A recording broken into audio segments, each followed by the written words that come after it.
코로나 확산 방지를 위해 민주당은 오늘 의총과 이번 주말 전당대회 수도권 현장 연설을 취소했고 통합당은 당 지방위원 연수를 비대면 온라인 행사로 전환했습니다. 국회는 코로나 장기화에 대비해 화상회의 시스템을 구축하고 원격 표결을 도입하는 방안도 검토하기로 했습니다. 코로나19 확산 속에 정광훈 목사 등이 주도한 광복절 광화문 집회를 두고 공방이 가열되고 있습니다. 민주당은 통합당의 집회를 사실상 방조했다고 비판했고 통합당은 민주당이 코로나 확산 상황을 정치적으로 이용하고 있다고 반박했습니다. 8월 임시국회가 시작됐습니다. 지난해 예산 결산안 심사를 위한 임시국회지만 정기국회를 앞두고 열리는 만큼 공수처 출범과 부동산 대책 등 주요 현안을 두고 여야의 치열한 공방이 예상됩니다. 뉴스앤 파워 인터뷰. 오늘은 민주당 전략기획위원장인 진성준 의원과 함께 코로나19 재확산 등 민생 현안과 오늘부터 시작된 8월 임시국회 관련 민주당의 전략과 계획을 들어봅니다.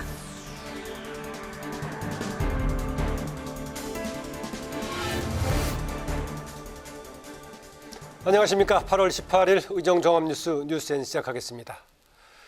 코로나19 신규 확진자가 수도권을 중심으로 급증하면서 국회도 비상이 걸렸습니다. 오늘부터 8월 임시국회가 시작됐지만 정치권은 예정했던 일정을 축소하거나 비대면으로 전환했고 국회도 화상회의 도입을 서두르는 등 강화된 방역조치 시행에 들어갔습니다. 김세정 기자가 보도합니다.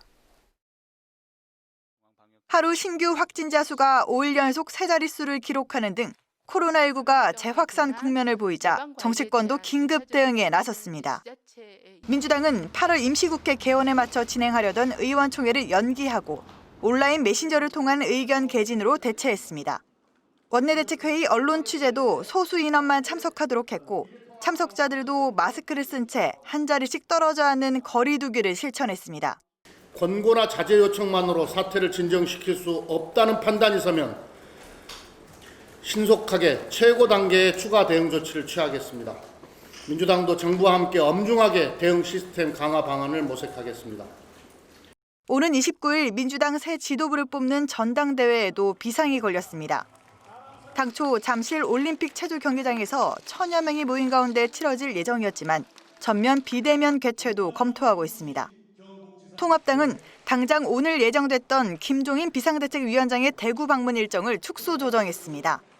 대구 엑스코에서 영남권 지방의회 의원 600여 명이 참석할 예정이었던 특별 강연회를 온라인 생중계로 전환했고 참석 인원도 최소화했습니다. 통합당은 코로나19 확산 방지를 위해 정부의 방역 시책에 적극 협조하고 내일 광주 방문에 동행하는 인원도 최소화한다는 계획입니다. 국회 사무처는 강화된 방역 대책을 마련했습니다. 우선 상임위 회의 참석 인원을 최소화하는 긴급 조치를 시행하는 동시에 코로나19 장기화에 대비해 오는 11월 영상회의 시스템 구축을 도입한다는 목표입니다. 상임위원회와 각 정당의 의원총회 등 회의를 비대면 방식으로 진행할 수 있는 화상회의 시스템 구축에도 속도를 내라고 말씀하셨습니다. 이와 함께 국회 도서관은 다시 휴관에 들어갔고 국회 직원의 국내 연수와 출장도 전면 제한합니다. 또 의원회관에서 열리는 간담회와 세미나, 대회의장 등의 참석 인원은 50명 이내로 제한하고 투명 칸막이 설치를 추진합니다. 국회 방송 김세정입니다. 코로나19가 수도권을 중심으로 재확산하고 있는데 지난 15일 일부 보수단체의 광화문 집회가 정치권 공방으로 번졌습니다. 민주당은 통합당이 광복절 집회를 사실상 방조했다며 사과를 촉구한 반면 통합당은 민주당이 코로나 확산 상황을 정치적으로 이용하고 있다고 비판했습니다. 김동길 기자의 보도입니다. 더불어민주당은 미래통합당이 지난 광복절 집회를 사실상 방조했다고 비판했습니다. 서울시가 집회 금지 조치를 발표했는데도 통합당은 당원들에게 8.15 집회에 참석하지 말라는 어떤 지침도 내리지 않았다는 겁니다. 또 집회에 참석한 홍문표 의원과 김진태, 민경욱 전 의원 등에 대한 책임 있는 조치를 촉구했습니다.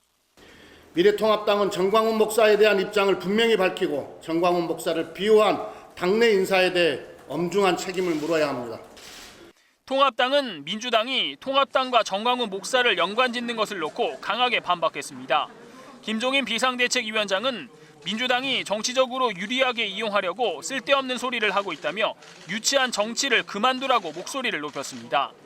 주호영 원내대표는 오늘 라디오 프로그램에서 광화문 집회는 방역 측면에서 보면 잘못된 것이고 해서는 안 될 일이라고 비판했습니다. 그러면서 감염 위험이 있는데도 많은 사람들이 모여 정권을 비판한 메시지에는 주목해야 한다며 역공을 펼쳤습니다. 그 코로나라는 아주 어려운 병에 감염될 위험이 있음에도 불구하고 나갔다는 그 엄중한 메시지를 최소한 민주당이나 청와대는 세게 들어야 한다고 봅니다. 통합당은 정광훈 목사에 대해서는 정부의 방역 시책에 협조하지 않은 채 공동체 안위마저 위협하는 용납할 수 없는 행동을 했다고 비판했습니다. 정의당 심상정 대표는 전 목사가 자가격리 의무를 위반하고 집회를 주도한 고의성을 고려하면 신천지보다 더 무모하고 위험하다며 엄중히 처벌해야 한다고 강조했습니다. 국회 방송 김동길입니다. 2019 회계년도 결산을 위한 8월 임시국회가 오늘부터 시작됐습니다. 결산안뿐만 아니라 공수처 출범과 부동산 대책을 비롯한 쟁점 현안이 적지 않은데요. 다음 달 정기국회를 앞두고 있는 만큼 여야의 기싸움이 만만치 않을 것 같습니다. 홍혜진 기자입니다. 국회가 오늘부터 오는 31일까지 8월 임시국회를 열고 정부의 지난해 예산에 대한 결산 심사에 나섭니다. 21일까지 각 상임위별 예비 심사를 하고 예결위에서 24일부터 이틀간 정부를 상대로 한 종합정책 질의를 27일과 28일엔 경제, 비경제 분야에 대한 부별 심사를 진행합니다. 또 다음 달 4일 본회의에서 정부 결산을 의결할 예정입니다. 여야는 이번 임시국회가 결산 심사를 위한 회기지만 정기국회를 앞둔 만큼 각종 현안을 놓고 주도권 싸움을 벌일 것으로 보입니다. 더불어민주당은 코로나 재확산 방지와 신속한 수해복구 지원을 최우선 민생과제로 선정하고 해결에 최선을 다한다는 방침입니다. 재확산을 저지하지 못한다면 그동안 어렵게 쌓은 K방역의 성과가 물거품이 되고 경제 회복의 모멘텀도 상실될 우려가 큽니다. 민주당은 공수처 설치와 행정수도 이전 문제 해결에도 드라이브를 걸 것으로 예상됩니다. 반면 최근 지지율 상승에 힘입은 미래통합당은 부동산 실정 등을 부각하는 등 각종 이슈를 선점하며 대여 공세를 더욱 강화해 나간다는 방침입니다. 또 수해복구 4차 추경 편성을 위해 정부 여당을 압박할 것으로 전망됩니다. 국가적 재난 사태를 조기에 종식시키고 민생을 안정시키기 위한 특단의 대책으로 통합당이 제안했던 추경 편성 여부를 정부 여당에 촉구하도록 하겠습니다. 이 밖에 4대강 사업과 태양광 발전 등을 놓고도 치열한 공방을 벌일 것으로 예상됩니다. 국회 방송 홍혜진입니다.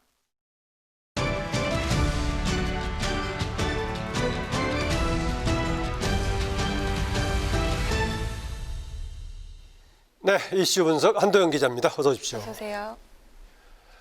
네, 민주당 전당대회 흥행부진 그동안 지적돼 왔습니다만 또 다른 차원의 쓴소리가 당 내외에서 나왔네요. 네, 그렇습니다. 이 네. 소신파로 꼽히는 이 조응천 의원인데요. 어제 자신의 SNS에 관심이 없고 논쟁도 없고 비전도 없는 산무 전당대회라고 지적했습니다. 산무 전당대회요? 네, 그렇습니다. 이 이름만 가리면 누구 주장인지 알 수 없는 비슷한 주장들만 가득하다고 이 비정상이라고도 덧붙였는데요.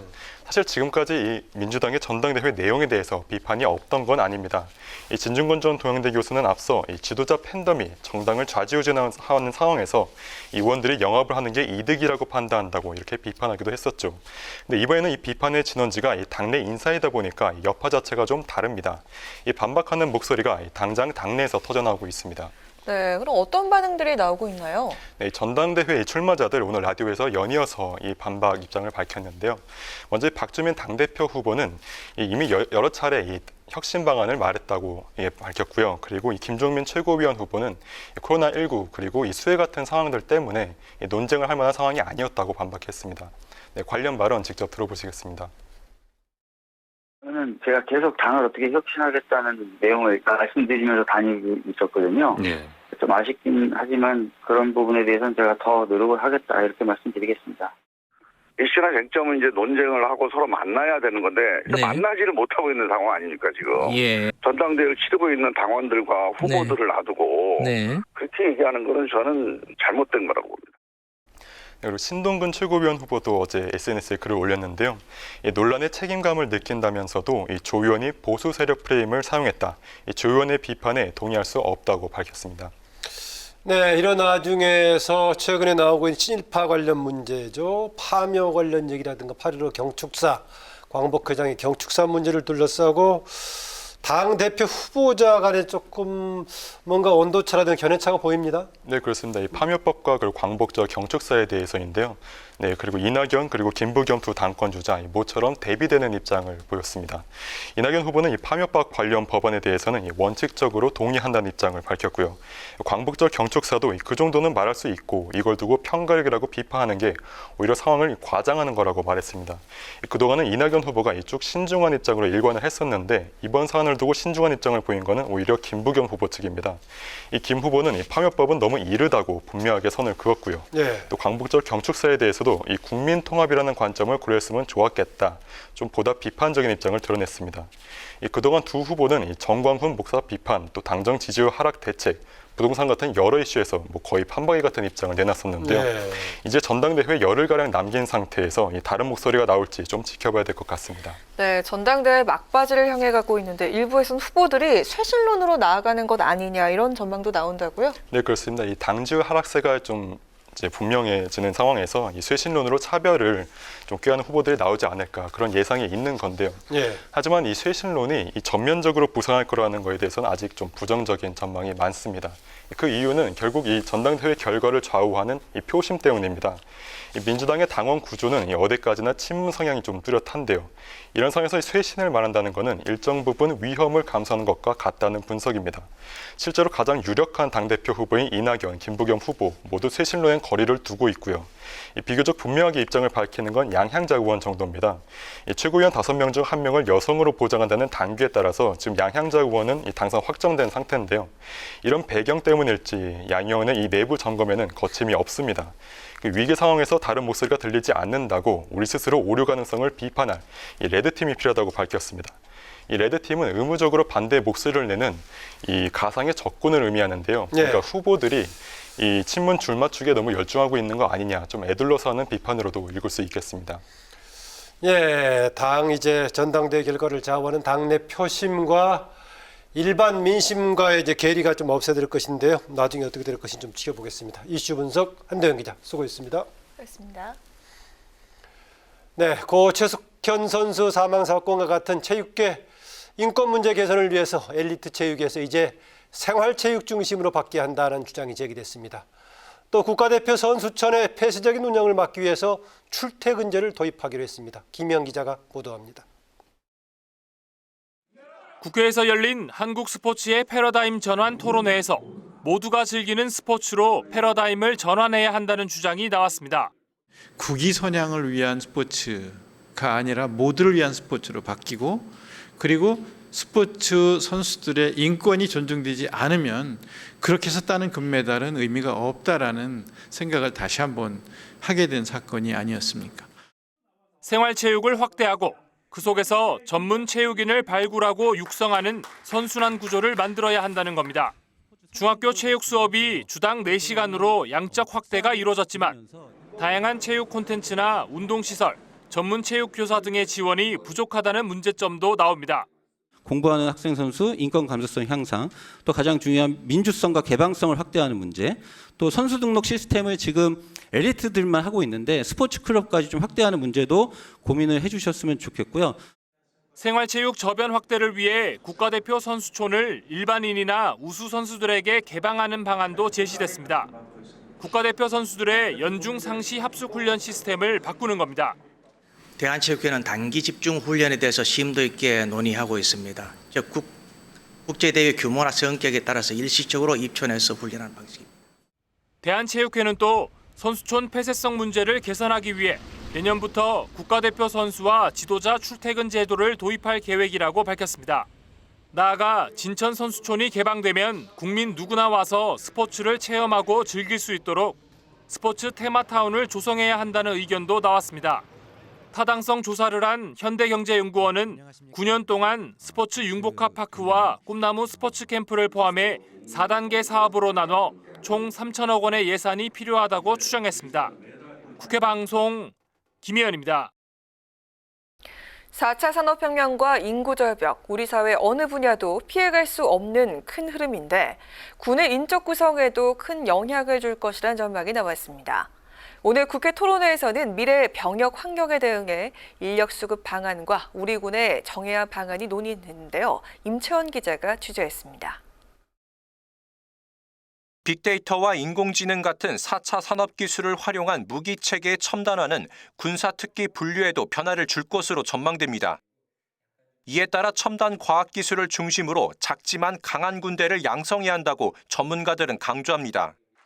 병역 자원을 관리하는 데 있어 대량 충원보다는 특정 기술 분야를 세분화하고 전문성을 가진 맞춤형 인력 확보가 필요하다는 겁니다. 인구 절벽에 대비해 병역 자원 수급 문제를 해결하기 위한 병력 충원 방안도 제시됐습니다. 징집 분야 같은 경우에는 비선호 시기 획득이 용이한 특기 분야에 중점적으로 운영을 하고요. 모집 비율 같은 경우에는 선호 시기 비선호 특기 기술 분야에 중점적으로 이렇게 차등화해서 운영할 필요가 있다. 병역 이행을 통해 양성된 전문 인력을 첨단 분야 발전에 활용해야 한다는 의견도 제시됐습니다. 병무청이 청년들이 복무 중에도 자기 개발을 할 수 있도록 하는 이병전 병역 진로 설계 제도를 확대해 교육, 취업과 더욱 긴밀히 연계하는 방안입니다. 병역을 이행하는 과정에서 기술을 습득하고 역량을 키워 취업에 도움이 받을 수 있도록 교육과 병역과 취업을 긴밀히 연계하는 시스템을 구축해 나가고자 합니다. 아울러 모 병무청장은 청년들의 복무 욕구를 높이기 위해 모병 성격이 강한 모집병 비율을 늘리는 방안을 검토하겠다고 밝혔습니다. 이 밖에 전문가들은 병역 기피 단속 강화를 위해 경찰청, 건강보험공단 등과 협업해 빅데이터 플랫폼을 구축하고 AI를 활용해 병역 회피 위험도를 파악하는 방안을 마련하자고 제안했습니다. 국회방송 임천입니다. 더불어민주당이 5.18 민주화운동 진상규명과 유가족 지원을 내용으로 하는 이른바 5.18 3법을 당론으로 추진하기로 하고 미래통합당도 당론으로 채택할 것을 요구했습니다. 김영진 원내수석 부대표는 오늘 국회에서 열린 원내대책회의에서 관련 법안을 당론으로 정하고 당 차원에서 노력해갈 예정이라며 이같이 밝혔습니다. 그러면서 민주당은 통합당 김종인 비대위원장이 내일 호남을 방문하는 등 호남권 지지를 얻기 위한 행보를 이어가고 있는 만큼 관련 법안을 당론으로 채택해 진정성을 증명하라고 촉구했습니다. 민주당의 5.18 3법은 역사 왜곡 처벌법과 진상규명 특별법, 5.18 민주유공자 예우에 관한 법률로 5.18에 대한 왜곡과 허위사실 유포자를 처벌하고 5.18 희생자와 피해자의 범위를 확장하는 내용 등이 포함되어 있습니다. 미래통합당 주호영 원내대표가 국민이 바라는 정치를 하기 위해 최선을 다하고 있다고 밝혔습니다. 주 원내대표는 오늘 대구시당에서 비대면으로 진행된 전국지방의원연수에서 국민의 신뢰를 잃어 4번이나 선거에서 패배했다며 지금까지 무엇이 잘못됐는지 성찰하고 국민에게 다가가기 위해 노력하고 있다고 말했습니다. 고 김대중 전 대통령 서거 11조기 추도식이 오늘 오전 서울 동작구 국립현충원에서 열렸습니다. 박병석 국회의장은 추도사를 통해 현재 대한민국이 코로나19 위기를 슬기롭게 헤쳐나가고 있는 것은 김대중 전 대통령이 마련한 기초생활보장과 4대 보험이라는 추측돌 덕분이라며 고인을 기렸습니다. 진행을 맡은 함세웅 신부로부터 즉석에서 추도사 요청을 받은 미래통합당 김종인 비대위원장은 대한민국의 민주주의 정착에 획기적 기여를 하신 분이라고 평가한 뒤 권력을 절제할 수 있는 분위기가 조성돼야 한다고 말했습니다. 추도식에는 박 의장을 비롯해 정세균 국무총리, 이해찬 민주당 대표와 김종인 통합당 비대위원장 등 여야 대표들과 전 국무총리 자격으로 이낙연 의원 등이 참석했습니다.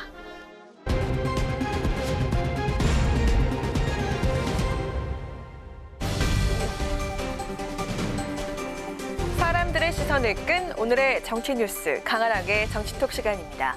8월 18일 첫 번째 정치톡 만나보시죠. 전국적인 수요에 이은 코로나 재확산으로 정부와 정치권 모두 비상시국입니다. 그 어느 때보다 협치가 중요한 시점이어서 대통령과 여야 영수회담이 거론되고 있는데요. 이 문제를 두고 청와대와 통합당이 진실 공방을 벌여 눈길을 끌었습니다. 어떤 이유일까요?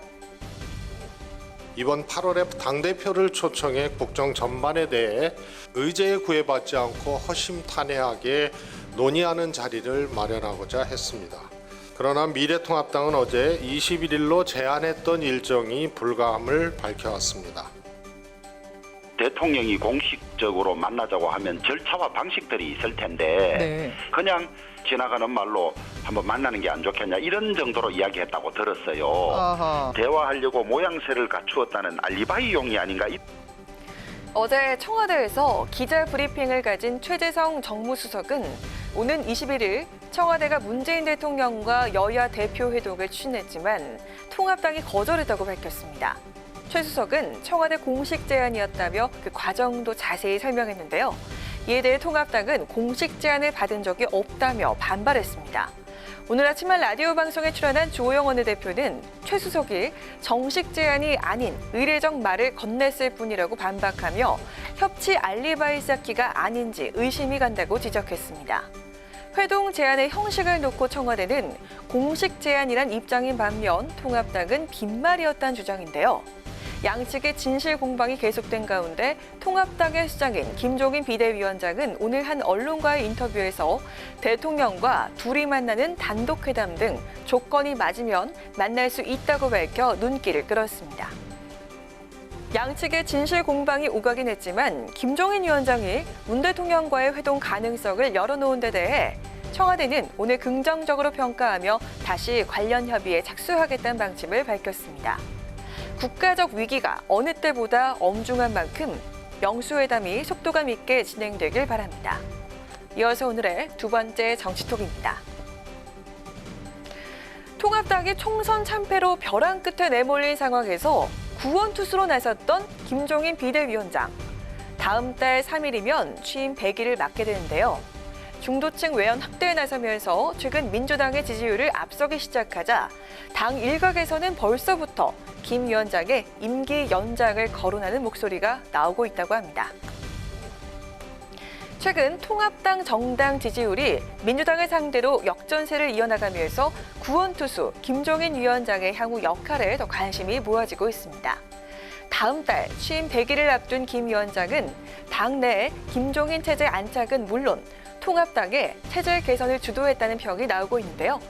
무엇보다 보수 꼰대 정당, 영남당 이미지 탈피에 주력을 했고 이 과정에서 민주당을 비롯한 진보 진영의 허를 찌르는 효과도 거뒀다는 분석입니다.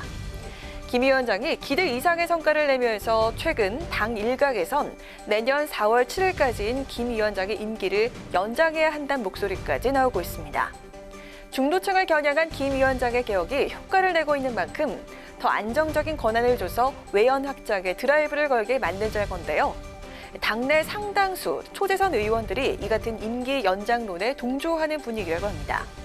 게다가 김 위원장만한 당 대표급 인사를 찾을 수 없다는 대안부재론도 이 같은 주장에 힘을 실고 있습니다. 정치권에서는 김 위원장의 임기 만료일인 내년 4월 7일 치러지는 서울 부산시장 재보궐선거 결과와 김 위원장의 의지 그리고 일부 중진 의원들의 반발 등이 임기 연장의 변수로 거론되고 있습니다.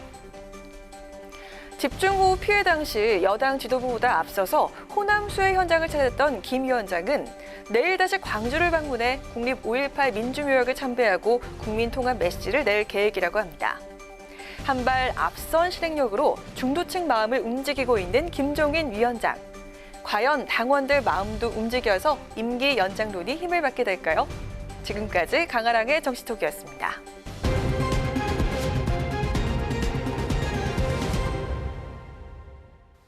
네, 코로나19가 재확산되고 있는 가운데 지난 광복절에 광화문 집회를 둘러싸고 여야가 공방을 벌이고 있습니다. 미래통합당의 황교안 부대변인 연결해서 관련 내용에 대한 입장 들어보도록 하겠습니다. 안녕하세요. 네, 안녕하세요. 네. 민주당에서 광복절 집회에 통합당 인사들이 일부 참석했다. 또 전 목사 측의 집회를 통합당이 적절히 말리지 않아서 방조했다 이런 얘기를 들으면서 통합당에 대해서 국민 앞에 사과해야 된다라고 민주당 얘기하고 있습니다. 물론 지금 김종인 위원장 유치한 정치 그만해라. 야당과는 무관한 걸 가지고 왜 그러냐라고 얘기하고 있는데 민주당의 주장 왜 문제라고 생각하십니까? 그러니까 일단 뭐 저희는 정광훈 목사에 대해서도 심각한 우려를 표명했고요. 표명했습니까? 예. 네네, 오늘 논평 통해서 저희가 표명을 했고. 집회 전에요. 네네. 그리고 지금 전 목사가 하고 있는 행태들이 단순히 어떤 개인의 일탈을 넘어서 사실은 대한민국 공동체 전체를 위협하는 행동이기 때문에 예. 그런 부분에 대해서 용납할 수 없고 또 그런 책임 있는 행동을 하지 못한 것에 대해서는 응분의 조치가 따라야 된다라고 저희도 입장을 밝혔습니다. 예. 근데 이럼에도 불구하고 여당의 주장이 이해가 안 가는 게 뭐 미래통합당이 집회를 말렸어야 한다, 뭐 방조했다라고 하는데 뭐 집회 자유가 보장된 나라에서 뭐 미래통합당하고 애당초 아무런 관련도 없는 집회를 미래통합당이 어떻게 말릴 것이며 또 방조했다는 게 무슨 의미인지 거꾸로 되묻고 싶고 예. 지금 코로나19로 국민들이 어쨌든 많이 위협받고 있고 고통을 감내하는 상황을 오히려 지금 민주당에서 이걸 자꾸 정치 쟁점화해서 제1야당을 공격하는 수단으로 삼고 있다. 그리고 지금 나온 확진자들 같은 경우에 사실 잠복기가 한 1주에서 2주 정도인 걸 감안하면 예. 지난 주말 집회가 직접적인 문제라기보다는 그 전에 있었던 사실은 뭐 정부의 안일한 대응이나 뭐 이런 것 때문에 발병한 것들이 이제 지금 나오고 있는 것들이거든요. 물론 집회 자체도 당연히 문제가 있지만 그래서 집회에 대한 부분은 그거에 대한 뭐 판단이나 이런 거는 방역 당국에서 제대로 판단을 하고 또 사법당국에서 필요한 사법 조치를 해야 될 것이지 예. 이거를 야당 공격의 빌미로 삼아서 자꾸 뭐 제1야당에 대해서 뭐 계속 공격을 하는 건 국민 생명을 담보로 정치를 하겠다는 거나 다름이 없지 않나 뭐 이런 생각을 하고 예. 다시 한번 말씀드리지만 정광훈 목사나 또 지난 주말 집회 이런 부분하고 미래통합당은 하등 관계가 없다는 걸 좀 다시 한번 말씀을 드리고 싶습니다. 네, 관련 여기까지 비판적인 입장을 보였다라고 말씀하셨는데 또 이제 광화문 집회에 당 소속의 전현직 의원들이 일부 참여했습니다. 그래서 이거를 그냥 개별적으로 참석한 것은 자기 뭐 집회 자유로 보시는 겁니까? 아니면은 당 차원에서 일정한 기후를 좀 논할 상황이 되는 겁니까? 뭐 이제 지금 전현직 의원이라고 말씀하셨는데 이제 현직 의원 같은 경우는 이제 홍문표 의원이 그 집회에 참석을 직접 한 것이 아니라 이제 집회에 올라와 있는 지역 주민을 잠깐 만났다고 하셨고요. 예. 전직 의원들 경우에 이제 거기 참석을 하신 분들이 미래통합당 뭐 전직 의원이나 당협위원장 자격으로 참석을 했다. 예를 들어서 뭐 거기에 뭐 올라갔을 때 본인을 갖다가 미래통합당에서 왔다라고 소개를 하고 미래통합당의 이름을 계속 거론하면서 얘기를 했다라면 이건 사실은 뭐 고민을 해봐야 되겠지만 대부분 분들이 개인 자격으로 참여를 했고 그 자리에서 예. 나온 어떤 부동산 정책에 대한 부동산 정책 실패를 비판하거나 정부 실책을 비판하는 메시지 자체에 대해서 저희가 그걸 가지고서 문제를 삼거나 할 수는 없는 거기 때문에 예. 만약에 방역 조치를 어겼거나 그런 잘못된 부분이 있다면 그건 방역 당국에서 판단할 문제들이지 예. 미래통합당하고는 관계도 없는 집회를 가지고 미래통합당에서 그걸 가지고 정치 영역으로 끌어들여서 논의를 한다는 것 자체가 예. 오히려 이걸 갖다 방역의 문제가 아니라 자꾸 정치 영역으로 끌어들여서 논란을 더 키우는 것이 아닌가라는 생각이 들어서 아직까지는 뭐 그거에 대해서 논의되고 있는 바는 없습니다. 네, 아직까지는 뭐 특별하게 논의 대상으로 삼고 있지 않다는 얘기였고요. 그다음에 청와대가 제안했던 문재인 대통령과 처음에는 여야 이제 대표 회담을 얘기했습니다만은 서로 이제 당시 지나가는 말로 했다, 아니 공식 제안했다 왔다 갔다 합니다만은 김종인 위원장이 회동 가능성을 열어둔 것으로 청와대 쪽에서는 얘기를 하고 있습니다. 의제라든가 대화 방식. 네. 예? 오늘 광주에 내려가서 대구에 내려가서 그렇게 말씀을 좀 하셨죠. 예, 그러니까 그러면은 얘기할 만한 의제가 잡힌다거나 1대1의 대화 방식이 가능하다면은 할 수도 있다 가능성을 남겨뒀는데 지금 현재 통합당에서 대통령과의 회담을 통해서 뭔가 요구하거나 할 만한 어떤 의제가 있습니까? 그러니까 이제 그런 부분도 사실은 다 논의를 돼야 되는 거고요. 뭐 기본적으로 영수회담이라는 게 뭐 예전처럼 뭐 그냥 만나서 밥 한 끼 먹고 헤어지는 식으로는 가서는 안 된다라는 게 저희의 기본 입장이고. 예. 근데 그 전에 이제 최재성 수석과의 뭐 그런 진실 공방이라고 아까 표현을 하셨는데 그 부분에서도 뭐 문제가 됐던 거지만 지금 어쨌든 우리 당에서 참모진을 좀 교체해달라 그리고 4차 추경을 거론해달라 좀 재검토해달라고 하는데 일단 청와대에서 다 거부를 한 상황이지 않습니까? 예. 근데 어떤 회담이라는 게 결국은 합의의 가능성들이 있고 서로 대화와 타협을 통해서 어떤 공통된 결과물을 낼 수 있는 의제들이 선정이 돼야 되는데 지금 청와대나 정부에서 하는 행동들을 보면 사실은 제1야당의 어떤 요구나 이런 거를 갖다가 이런지하에 지금 거절하는 행태들을 계속하고 있어서 예. 앞으로 뭐 의제에 대해서 좀 더 논의를 해봐야겠지만 말씀하신 그 이제 오늘 김종인 위원장이 필요성이라는 단어를 언급을 하셨는데 예. 그 필요성이라는 게 결국은 국민들이 원하고 어떤 결과물을 이끌어낼 수 있어야 되는 건데 그런 타협과 대화의 여지가 있는 의제들이 있는지에 대해서는 사실은 머리를 맞대고 좀 물밑 조율을 계속 해나가야 되겠죠. 그래서 예. 당장 뭐 이게 오늘 내일 할 문제도 아니고 또 민주당 같은 경우는 아직 뭐 또 당대표 선거도 앞두고 있고 지금 또 코로나19 방역 조치가 지금 워낙 시급한 상황에서 예. 어떤 타이밍에 어떤 의제를 가지고 만나야 될지에 대해서도 좀 물밑으로 조율을 계속 해봐야 될 것 같습니다. 예. 마지막으로 이 질문 드리겠는데요. 최근에 통합당이 호남을 향해 상당히 적극적인 행보를 보이고 있는데 내일 광주를 찾아서 5.18 민주묘역 참배하고 또 뭔가 국민통합 메시지 내릴 것으로 알려졌는데요. 보니까 또 민주당에서 5.18 관련 3법 이른바 당론으로 추진하기로 했습니다. 통합당에도 당론에 같이 하기를 채택하기를 요구했는데 어떻습니까? 좀 검토해 보신 적 있습니까? 뭐 일단 지난번에 그 5.18 단체랑 그 주호영 원내대표가 만났을 때 이제 공법단체 부분은 공법단체화 되는 부분은 어느 정도 좀 전향적으로 말씀을 하신 걸로 알고 있고요. 예. 그리고 내일 나올 메시지이기 때문에 뭐 제가 이 자리에서 지금 미리 뭐 언급 드리는 거는 뭐 좀 온전치 않은 것 같고 다만 이게 내일 나올 메시지들이 어떤 단순히 법을 수락하고 뭐 법을 받겠다 이 정도 이런 차원의 문제는 아닌 걸로 알고 있습니다. 예. 그동안 뭐 본의 아니게 사실은 호남에 대해서 많이 부족했었고 또 호남에게 상처 주는 발언을 하신 분들도 분명히 있었고요. 근데 이제 그런 분들이 미래통합당 전부의 뜻은 아니라는 점 그리고 저희가 그런 진정성을 어떻게 전달하느냐의 문제가 내일 달려있는 거지 그냥 지금 단계에서 어느 법을 수락하고 말고 그걸로 이제 지금 판단할 수는 없을 것 같습니다. 네, 오늘 말씀 잘 들었습니다. 네. 네, 지금까지 미래통합당의 황교안 부대변인이었습니다.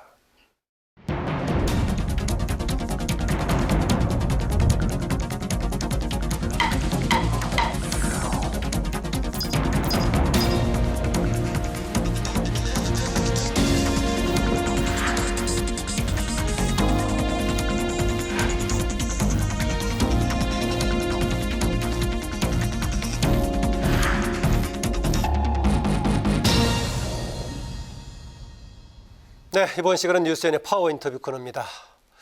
그 일주일여의 휴식 기간을 마치고 이제 8월 임시국회가 오늘부터 시작됐습니다. 물론 정부의 결산안 심사를 위한 공식적인 결산국회인데 정치권이 또 함께 살펴야 할 전국 현안들도 많고요. 대립 중인 이슈도 적지 않은데 더불어민주당의 전략기획을 맡고 있죠. 전략기획위원장을 맡고 있는 진성준 의원 모시고 관련 얘기 나눠보도록 하겠습니다. 어서 오십시오. 어서 오세요. 네, 안녕하세요. 네. 조금 전에 그 미래통합당의 부대변인 이번에 광화문 집회 또 코로나 상황 관련 책임있는 공방 벌이는 것 전화 아마 들으셨을 건데요. 네, 들었습니다. 어떻습니까? 이렇게 이제 그 집회 자체에서는 아주 비판적이었다. 또 전 목사에 대해서 비판적인 계속 논평도 해왔다는 얘기 하는데 통합당 주호영 원내대표 집회 자체 아주 바람직하지 않지만 내용에 담았던 비판 메시지는 새길 만한 부분이 있다라고 얘기했습니다. 어떻게 보십니까? 글쎄 미래통합당이 광복절 집회 이전에 그런 입장을 냈다면 그 진정성을 이해할 수도 있을 것입니다. 그런데 전광훈 목사가 결국 확진 판정을 받고 또 코로나19가 급격하게 확산되고 있는 상황에서 국민적 비판이 비등하니까 이제야 비로소 그 집회와 선긋기를 하고 나선 거예요. 약간의 전후가 태도 변화가 있다. 그렇습니다. 그 전에만 해도 김종인 비상대책위원장은 당원들은 참여하고 싶은 사람은 얼마든지 자유롭게 참여할 수 있다. 이런 입장을 공식 언론 인터뷰에서 한 적이 있습니다. 발언을 했습니까? 그렇습니다. 그래서 당원들로 하여금 자유롭게 참여하도록 해놓고 이제 와서 그 집회가 바람직하지 않았다. 이렇게 얘기한다고 그러면 이건 국민적인 비판이 비등하고 책임론이 쏟아지니까 그걸 모면해 보기 위해서 하는 얘기가 아닌가 그렇게 생각합니다. 예, 또 이어서 이제 원래 21일로 예정했다가 언제 잡힐지 모르겠는데요. 정당 대표들과 대통령과의 청와대 회동 얘기인데 지금 이제 김종인 위원장 뭐 특별히 할 얘기 없기 때문에 만나지 않겠다라 했다가 오늘 뭐 대구 가는 과정 속에서 의제라든가 대화 방식이 맞다면 해볼 수도 있다는 얘기인데 지금 얘기들을 보면 대충 이제 통합당에서 제안할 만한 것이 인사 문제라든가 국정 운영 방식의 문제를 제기하는데 1대1의 대화 방식 그런 의제를 가지고 뭔가 협상의 여지가 있는 것인가 좀 질문드리고 싶습니다. 글쎄 청와대가 판단할 일이겠습니다만 뭐 여야 간의 1대1 대표 회담이든 아니면 뭐 모두가 다 참여하는 뭐 다자 회담이든 뭐 어떻게든 대화의 장이 열린다고 하면 그거는 환영할 일이라고 생각합니다. 민주당에서 형식 가지고 문제 삼을 필요는 없다. 예, 그렇습니다. 네. 그런데 다만 미래통합당의 입장이 좀 진정성이 담긴 것 같지는 않아요. 아하.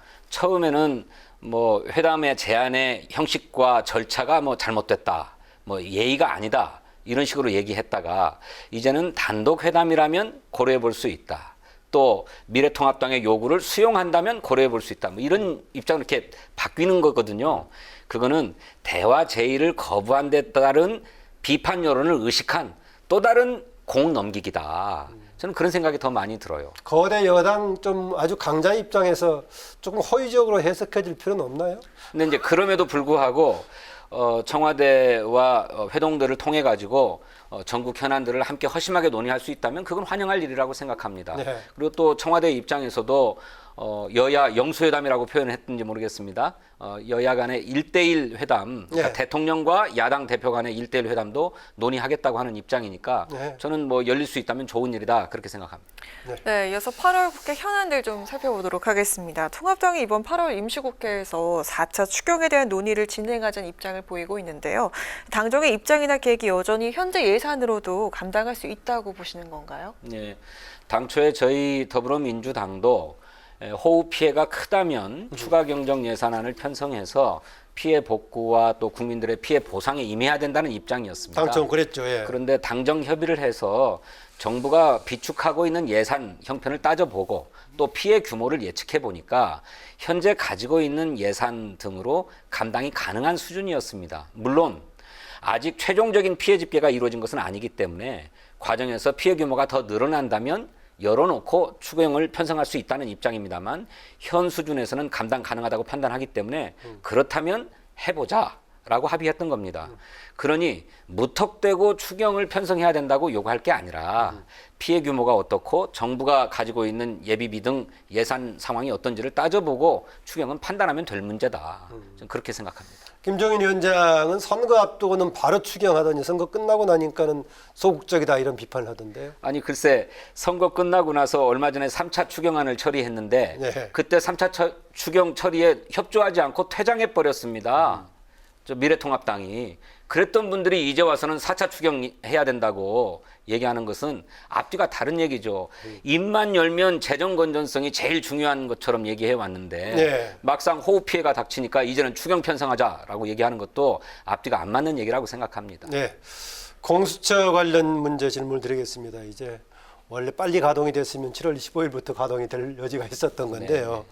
이해찬 대표가 이번 8월 임시국회 시작 때까지 통합당에서 공수처장 후보 추천위원을 선임하지 않으면은 다른 뭔가 조치를 하겠다라고 했었는데 시작 오늘 됐거든요. 네. 아직 지금 추천 안 했죠. 안 했습니다. 안 했는데 아마 두 가지 고민스러울 건데 통합당에서 원래 얘기했던 대로 헌재 결정 난 다음에 보자는 것과 두 명이나 추천위원회 추천하자 이래지 나올 것인데 만약에 당장 하지 않으면 어떻게 하실 겁니까? 글쎄요. 모든 준비는 다 갖춰져 있는데 야당이 공수처장 후보자 추천위원회에 위원 2사람을 추천하지 않아서 출범을 못하고 있는 거잖아요. 저는 이제라도 야당이 그 위원을 추천해 주었으면 좋겠는데 끝내 거부한다면 저는 특단의 대책을 강구해야 된다고 생각합니다. 언제까지 그 공수처장 후보자 추천위원회에 후보 추천 규정에 얽매여서 공수처의 출범을 늦출 수 없다 그렇게 생각합니다. 법 개정입니까? 규칙 개정입니까? 그러면은 뭐 모두 검토가 가능한 일이라고 저는 생각합니다만은 가장 확실한 것은 모법을 개정하는 것이겠지요. 네. 의원께서는 일명 패스트트랙 기간을 그 대폭 줄이는 내용의 국회법 개정안을 발의하셨죠. 근데 이게 공수처법 개정을 위한 사전 작업이 아니냐는 일각의 비판이 있는데요. 어떻게 생각하시는지 먼저 궁금합니다. 그건 억지로 갖다 꿰어 맞추는 논리라고 생각합니다. 만약 그걸 피하시려면 공수처법은 적용시키지 않겠다라고 하면 되겠는데요. 아니요, 전혀 그럴 일이 없고. 하기야 뭐 워낙 지금 이제 거대 여당이기 때문에 관련 없이도 가능할 수 있을 것 같습니다. 그렇습니다. 뭐 꼭 패스트트랙 법안이 아니라 하더라도 또 공수처 법안이든 무엇이든 뭐 필요하다고 생각하면 처리할 수 있는 의석 기반을 갖추고 있습니다.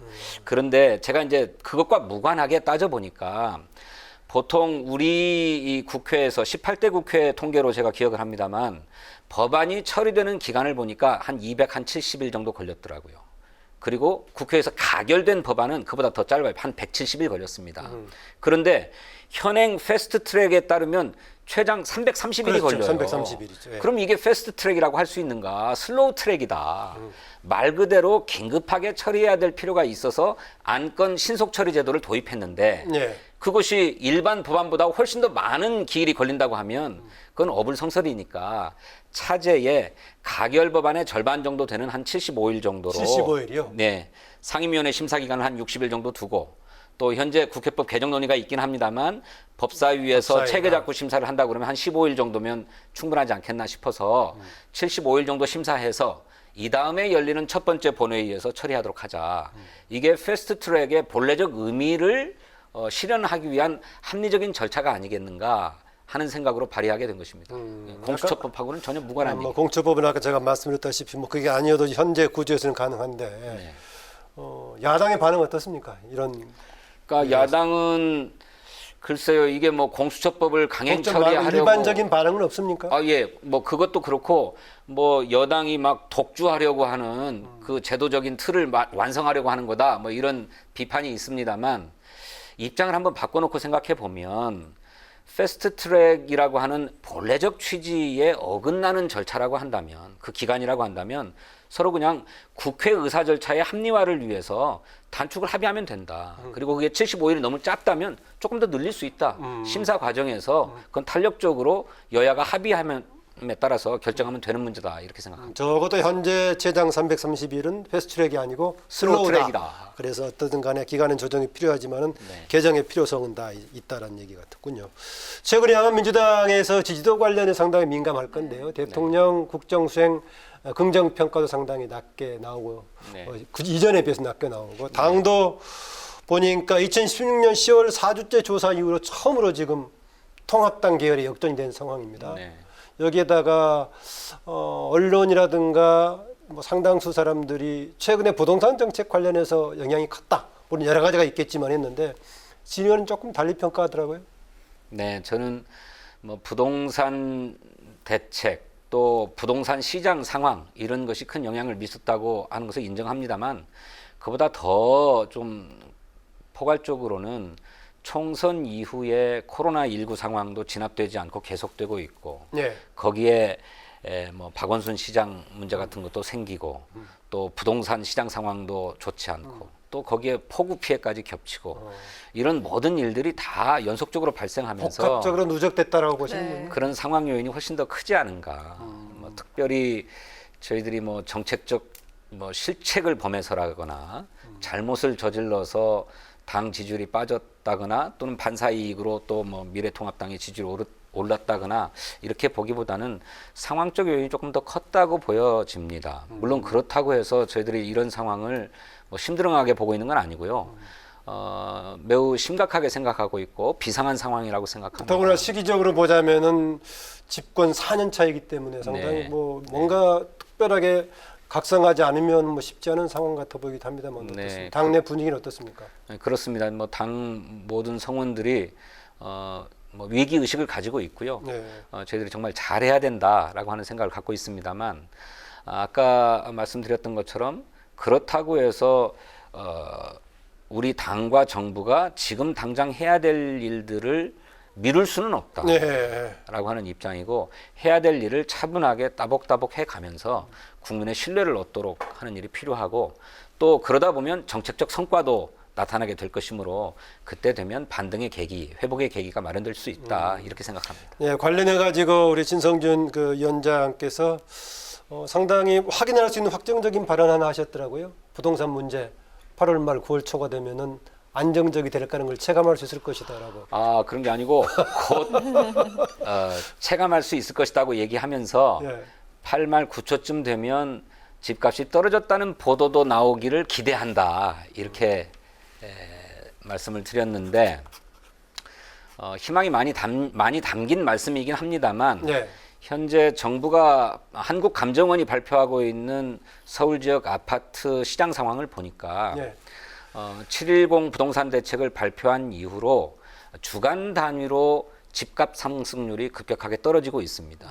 근데 그동안에 52, 3%도 워낙 올라버렸기 때문에 그 이후에 상승률은 낮을 수밖에 없는 거 아닙니까? 뭐 그럴 수도 있습니다만 그렇지 않고 대책을 내놓지 않고 내버려 두고 있었더라면 더 상승했을 수도 있으니까요. 예. 그래서 일주일 간격으로 큰 폭으로 떨어져서 지금 0%에 이렇게 수렴해 가고 있다고 하니까 조금 더 시간이 가면 떨어지는 것도 나올 수 있지 않나 실제상으로 긍정적인 생각합니다. 사인이 있다라고 보시는군요. 예, 저는 그렇게 봅니다. 네, 이런 질문 하나 드리고 싶은데요. 통합당이 최근 호남 지역에 공을 들이고 또 정강정책 1호로 기본소득을 기본소득 포함시키는 등 정말 혁신과 외연 확대에 공을 들이고 있는 모습인데 어떻게 평가를 하시는지요? 글쎄 그렇게 호남 지역에도 공을 들이고 또 기본소득과 같은 아주 혁신적인 정책도 자당의 강령에 담는 것은 뭐 환영할 일이고 바람직한 일이라고 생각합니다. 좀 뭐 이렇게 반응도 있는 것 같아요, 여론상으로 그거에?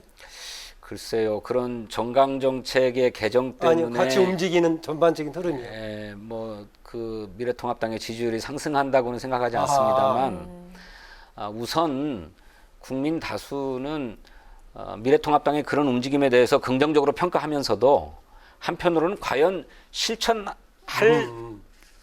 약속인가 하는 데 대해서는 조금 의심을 갖고 있는 것 같습니다.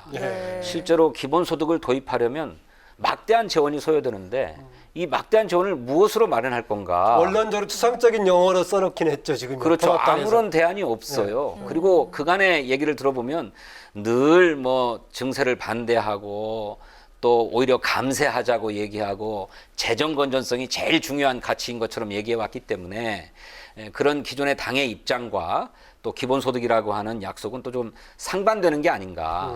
그래서 앞으로 좀 더 구체화되는 정책 과정들을 좀 지켜봐야 되겠다 그렇게 생각합니다. 네, 그럼 통합당의 정강정책과 또 민주당이 새 강령을 발표해야 되는데 어떤 차별점이 있다고 보시는지요? 이번에 전대를 통해서 또 정리한다고 하니까요.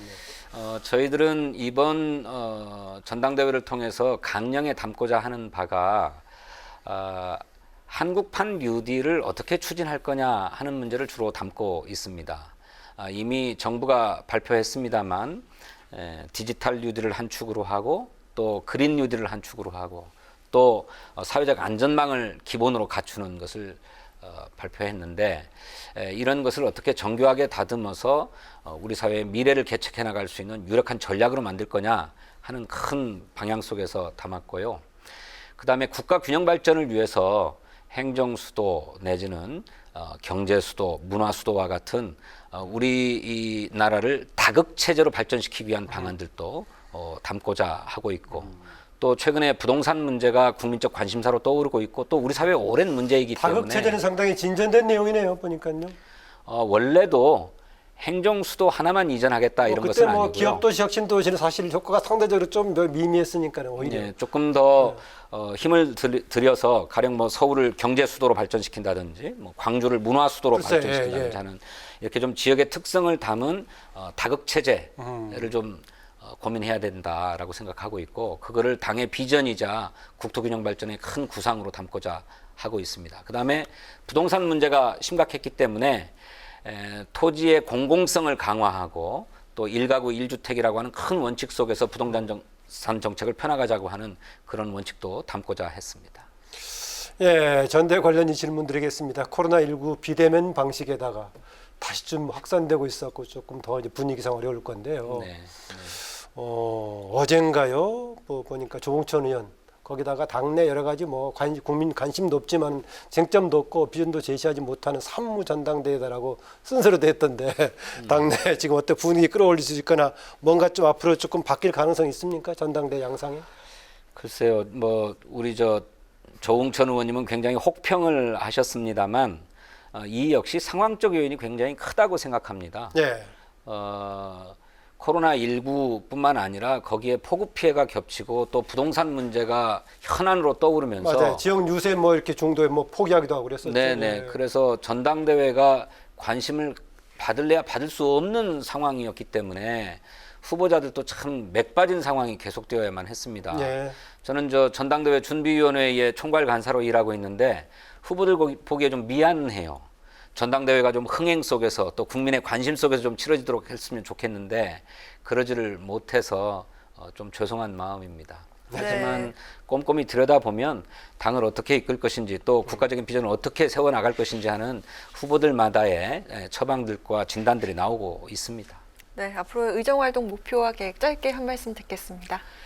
글쎄요, 우리 국민들이 지금 많이 마음이 상해 있는데 이 마음을 어루만지는 정치를 좀 하고 싶은데 뜻같이 잘 안 돼서 저도 참 송구하고 답답합니다. 하지만 이렇게 비가 내리면 또 개는 날이 있듯이 우리 국민들에게도 밝은 웃음과 희망을 드릴 수 있는 날이 올 것이다 믿고 그걸 위해서 최선을 다하겠습니다. 네, 오늘 말씀 고맙습니다. 네, 고맙습니다. 네, 지금까지 뉴스N의 파워 인터뷰 민주당의 전략기획위원장을 맡고 있는 진성준 의원과 함께했습니다. 네, 오늘 밤도 열대야가 나타나겠습니다. 내일은 폭염이 더 심해지겠는데요. 경북 경산의 낮 기온이 39도까지 올라 올 들어 가장 덥겠고 서울 등 그 밖의 지역도 35도 안팎까지 오르겠습니다. 건강관리 잘 하셔야겠습니다. 네, 오늘 뉴스는 여기까지입니다. 국민의 미래를 여는 국회를 위해 뉴스N이 내일도 함께합니다. 시청해 주셔서 고맙습니다.